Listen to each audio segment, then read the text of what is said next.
Hi. I think I've officially given in. I'm gonna start doing these videos pretty frequently because honestly, I feel like it's kind of out of necessity. I love talking about books all the time. I want to talk about books. I just want to have like a book friend. And I have some book friends, but sometimes they're not reading the same book as me, or sometimes, obviously they're busy. My family is tired of hearing about books. So I was like, you know what? I could carry a conversation with myself. Anyone who's met me knows that I don't need you in front of me to have a conversation. I can entertain myself. So here I am, entertaining myself in front of the camera. I just am so passionate about reading, and I love it so much, and it has become such a great mental health tool for me, honestly. Not only am I able to escape reality into the world of books, but I'm also able to understand things in my life easier whenever I see a character go through those same things.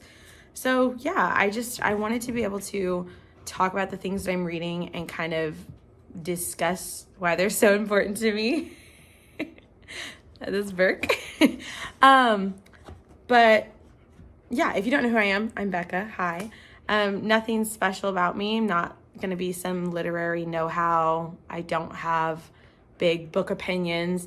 I just love reading and I want to share. So here we are. For this first video, I really think that I'm just going to keep it chill, keep it simple. Talk about what I'm just finished reading and what I'm about to read that you can read with me. I just finished The Secret Life, or The Invisible Life of Addie LaRue. I cannot express to you how much I loved this book. You can tell it's been a little well-loved. This is my husband's copy. Honestly, this book just made me think so much about life, and I gave it 5 stars. I'm a notoriously high rater, so if you're picky, I ain't the one. I read for vibes. But this book, it was just so profound to me, the concept of her being, she said that she didn't want to belong to anyone, and all that could play in my mind is now she belongs to no one, not even herself. And it was just so eye-opening to me because I love the character of Addie, but obviously she was naive in the decision that she made. And if you haven't read this, I highly recommend this book. She was so naive in the decision that she made, and I think that honestly, I don't think that I would change it. I definitely think it was a good choice for her, and obviously that's why she was able to have the opportunity of meeting a certain person. But it's definitely formed out of desperation, which is something that I think so many people experience, is that desperation, and that what would you do if you were so desperate to get out of a situation. So it really makes you think about what you do have and the relationships that you do have, and valuing those, but also so much of valuing the relationship with yourself, because at the end of the day, all she had was her.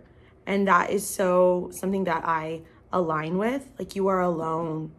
You have to be able to be by yourself and still feel like the world is still turning.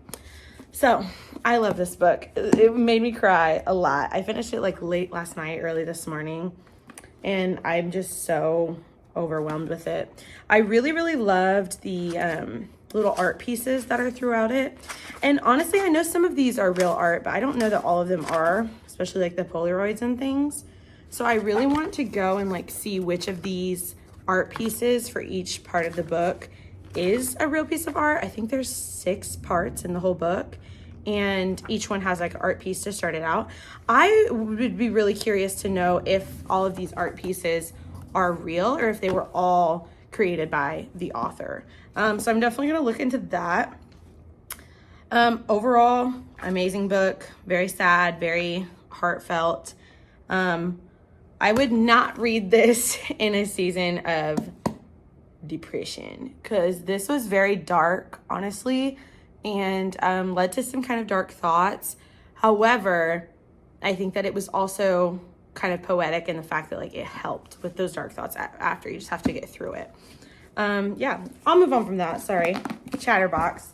So this is what I'm thinking I'm going to read next. I got this at a thrift store. I always try to thrift my trophy books because I'm a Kindle reader, and I like to have the shelf full of books, but I'm a teacher, so I can't be doing all that. That's too expensive. So I found this one at Goodwill, and this is not a trophy book. I've never read this before, but it was a book of the month book. And obviously, like, those are usually like highly rated, trendy books. So I picked it up because I read this inside cover and I was like, oh my gosh. It says, twins inseparable as children ultimately choose to live in two very different worlds, one black and one white. So it has a little bit of a longer synopsis right here, and it's basically these two identical sisters, which I'm assuming are twins. Yeah. They are raised in like a Southern black community and they run away at the age of 16. So then one of them is like very like white passing. So she lives like a fully white life. Like she completely turns her life into like, she's a white woman. And then the other one, obviously still, she's not white passing. So she lives as a black woman. And this is in like it says 1950s through the 1990s. So obviously they're going to live extremely different lives based on the time period. And I'm just so excited to read it. It sounds so interesting. And it says from the deep South to California. So obviously like two different locations, multiple time periods.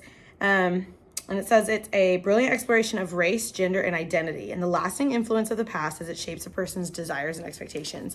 This just sounds so good. I'm so excited to read it. I'd never heard of this book before. I've never seen it anywhere, but the cover is just amazing. The plain cover is like a black and red, which I thought was pretty too. So yeah, I'm really excited to read this one. I'm hoping that I really like to pair the book I'm reading with an audiobook. That way I can get through things a little bit faster, and it helps me kind of like just to process all the information, to have the auditory and visual. So I'm hoping I can find the audiobook for this relatively cheap. But yeah, this is what I think I'm going to read next. I did just start listening to God of the Woods, which is extremely highly rated, and my book club is reading it right now. So, and the cover is stunning. I really hope I can find the book of the month copy of God of the Woods because it's just so beautiful. But yeah, those are my like 4 or 5. I'm pretty bad about reading like multiple books at a time. It gets confusing. But I just get bored if I just read the one book straight through, unless it's like a thriller. So I like to be able to like jump around and like kind of vary up what I'm reading. Also, new nails. I love my nail lady. See if it'll focus. She's amazing. If you live in Atlanta and you need someone to do your nails, let me know and I'll send you to my girl. But yeah, I think I'm gonna go ahead and start just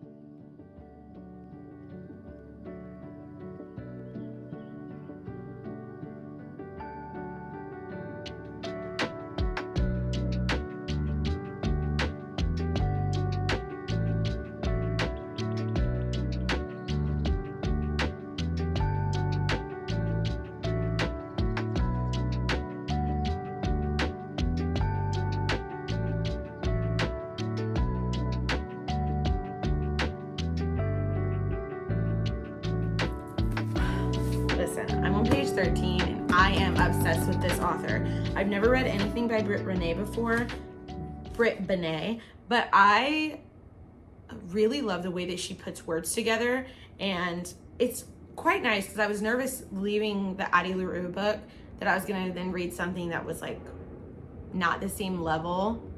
And this is just as poetic to me so far, and I'm only on page 13. So there's this one quote here.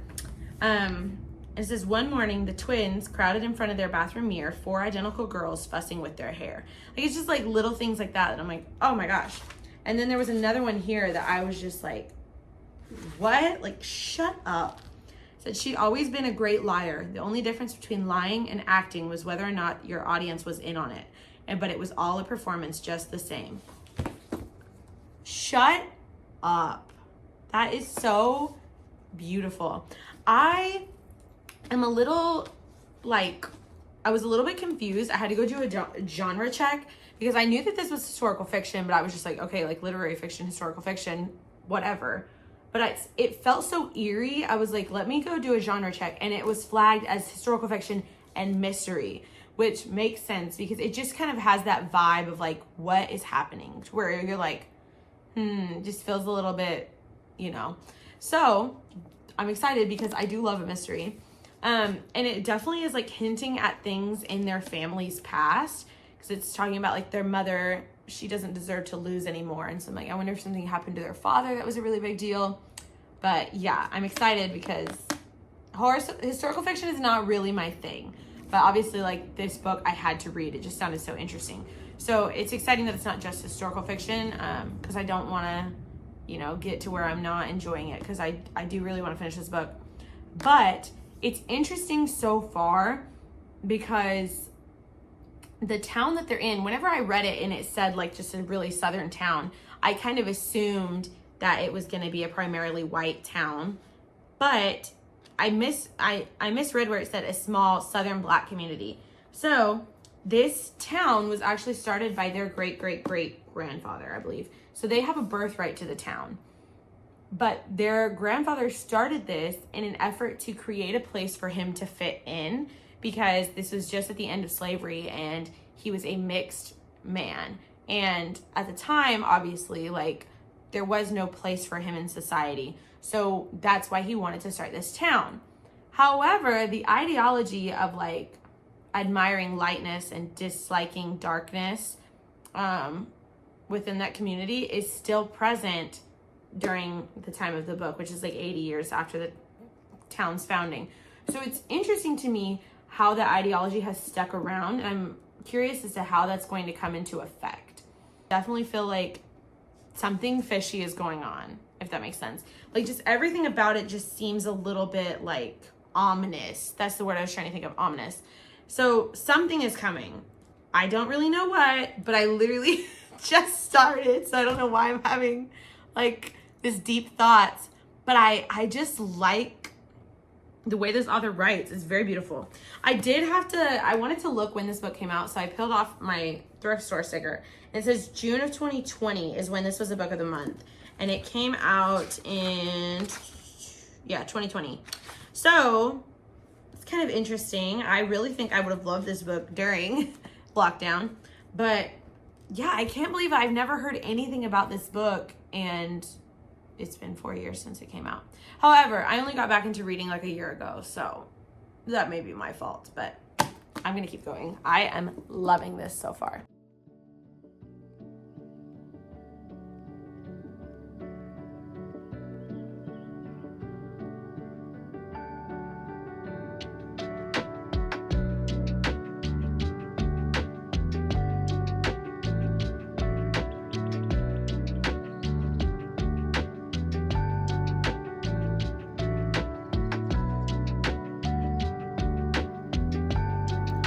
Town always looked different once you returned, like a house where all the furniture had shifted 3 inches. You wouldn't mistake it for a stranger's house, but you'd keep banging your shins on the table corners. Okay. Hello, it's the next day. I am 37% in right now. I did find a good audiobook, so how do I say? Also, the zit is zitting, so mind your business. How do I say this? It is different than what I thought it was going to be. And that's not bad, just different. I really expected it to only follow the two twins. And I'm actually getting a lot of storylines of other characters and kind of like, of course, like it said that it was going to be jumping time periods, but I thought it was going to be jumping time periods for their perspectives. And it's actually jumping different characters as well. I do really enjoy getting to learn more about the other characters in the story, and it's giving a lot of kind of hidden foreshadowing. I feel like I don't know if this is gonna itch the mystery scratch.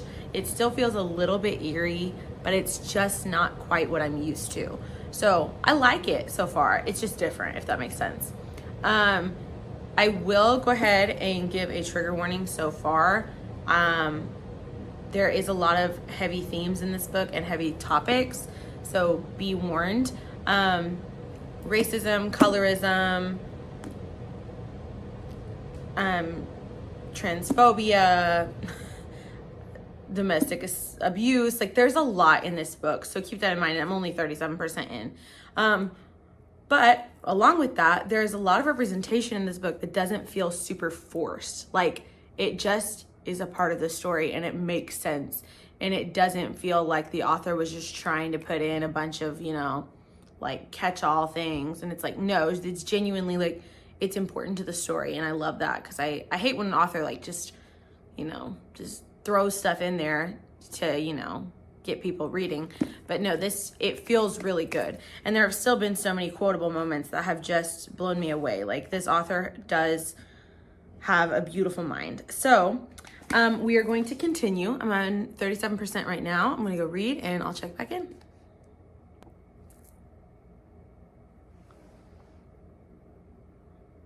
I dropped my phone off the balcony earlier and it is in fact cracked. Aw, dang it.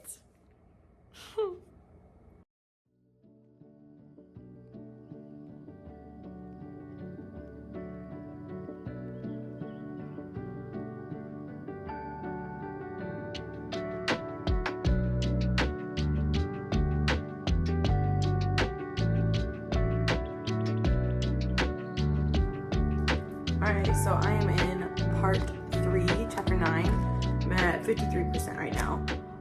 I can finally feel the mystery aspect picking up. There's been like these weird kind of like, you know, oh my gosh, like, I don't know, like connection moments where you're like, oh, that's why this is happening. So I'm really liking it. Right now, I'm trying not to spoil. What can I say? Right now, I am reading about the sister who went with the white passing life. And it's really sad, honestly, because she has this mentality of like avoiding all other Black people so that she's not recognized. And so it's kind of sad because the colorism of this town that they grew up in has affected her mindset so much about herself. So I don't know, it's kind of upsetting. But it is interesting to hear her perspective on everything. Right now, I really want to spoil this, but I can't. Right now, it seems to be like someone's in the right place at the right time, at the very exact right moment. And that's where we're going to kind of see the story come together. So I'm hoping that I get that within the next, couple of chapters.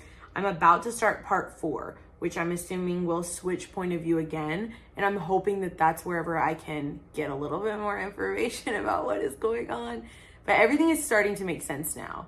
Like the 40% moment, I was literally jaw dropped based on what I was reading. So I'm knowing that there's going to be some good twists and turns coming.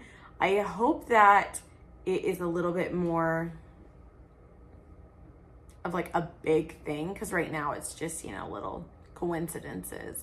So I'm hoping that there's a big moment coming within this 4th part, but I may have to wait a little bit longer. So my Kindle is about to die, so I'm probably gonna have to move upstairs, but right now I'm at 53%.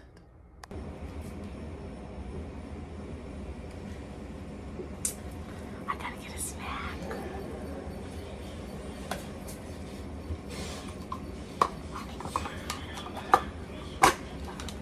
Best purchase I've ever made.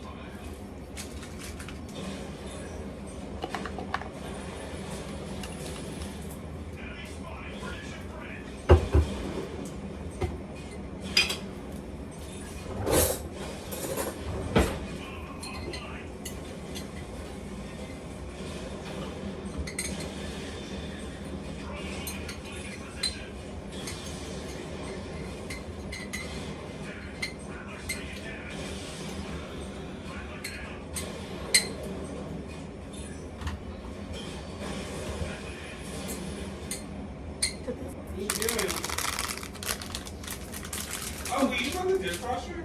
I will run the dishwasher. Everything's loaded now. I just realized it's loaded. Okay. Run the dishwasher now.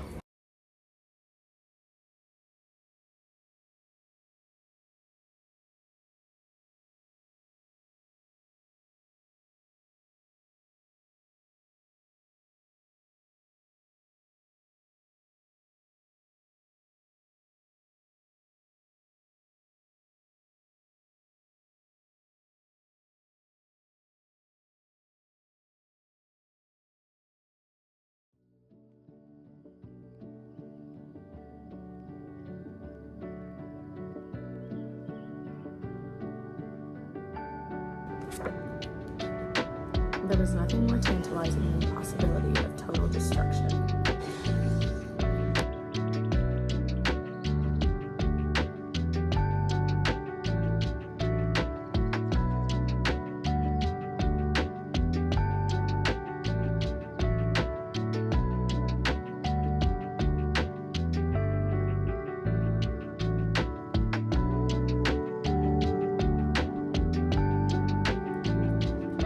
That was the thrill of youth, the idea that you could be anyone. Then adulthood came, your choices solidifying, and you realized that everything you are had been set in motion years before. The rest was aftermath.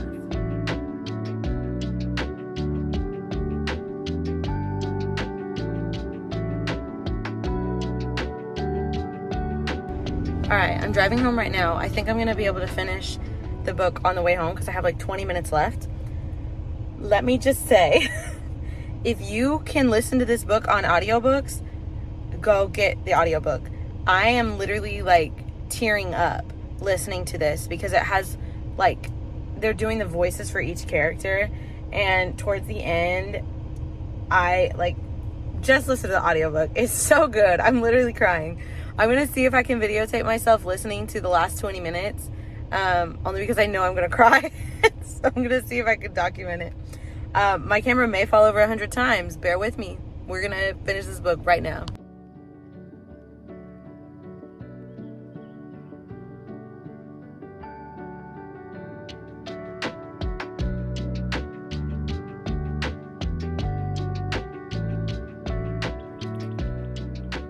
I cannot express to you how badly you need to read this book. Oh my gosh. I just finished it in the car, and I really didn't like cry or have like a major guttural reaction, but I will say like I got teary-eyed, but I'm just a sap. Like I'm super attached to the characters, but it was not at all what I was expecting this book to be. Like I expected this very much to be like the personal experiences of the two twins and how their lives were different based on the paths that they chose. That's what I expected. That is not what this book is. This book is a story of generational adaptation and like ideology. It is so deep, and like there's so many different avenues of this story. I don't know why this is flagged a mystery, because it's not a mystery. This book is so good, it's not a mystery. There was nothing mystery about it. So, like, hold on, pause. Okay, sorry, I had to take the dog out. I don't see this as a mystery. I understand why they flagged it as a mystery. If I were to give this a second genre, I would give it romance. Loved the love stories within this book. They're obviously like just hidden throughout. They're not the main point of the story, but they were really good, actually. I love the romances. I will give it another additional trigger warning because I didn't give it in the beginning. There is a moment of essay in this book. It is brief.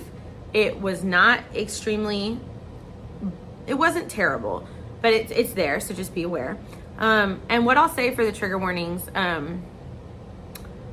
there was no point where I felt like I had to put the book down. No part where I felt so shaken that I couldn't keep reading. But obviously, I'm saying that as someone who's never experienced racism. There's a lot of heavy dialogue, I will say, in this book. And those are quite rough. So keep that in mind. I think the author did a great job of introducing difficult situations and topics, and really wanted you to feel how heavy it was for the characters and how difficult the situations were. But she didn't want to distract from the story either. She still wanted to show you what the characters were feeling and how drastic their situations were, but still keep it as something that you could read reasonably. So I think she did a great job. Her name is Britt Bennett, by the way. I thought it was Benet, it's Bennett. I am so excited to read more books by her. I absolutely loved this book. I have been talking about it all day, and I'm so glad because I recommended it to people at work, and if the ending would have sucked, I would have been so sad. But no, I love the ending. I think I'm gonna go 4.5 stars. Yay! Here's the thing about the ending. As much as I liked it, it felt like it was so perfectly wrapped up in a bow, and I think normally I do not like that. But in this book, I think it's what the characters needed because of all the things that they'd experienced. I think that a perfect little happy ending is what they needed. And I'm not mad at it. Usually I hate a perfect little wrapped up ending because I'm like, come on, that's not for real. Like that's not real life. But I think that I'm so happy that they got a happy ending because it was just such a hard story. So, yeah, I think I'm gonna go 4.5 though, only because like I did expect something so different and I did enjoy the story, but there is definitely points where I want more answers. Like I want more information. And I think that was just because you fall so much in love with these characters that you want to know more. And I don't really think that that's the author's fault. I think that she could have given me 4 more chapters and I still would have probably asked for more, but you know, I digress. So this was the first reading vlog I've ever done. I had fun making this. I am excited to make more. Please comment if you read this book because I would love to talk more about this book. I will go all day talking about this book. There's so many parallels and so many things that are just so beautifully wrapped up and intertwined, but I can't talk about those without spoiling. So if you read it, please let me know because I would love to chit chat. I don't know. I guess I get to do the cheesy part of like, subscribe, follow. No, but seriously, like this was fun for me and I'm just doing this to kind of have fun. So thank you for watching. Bye.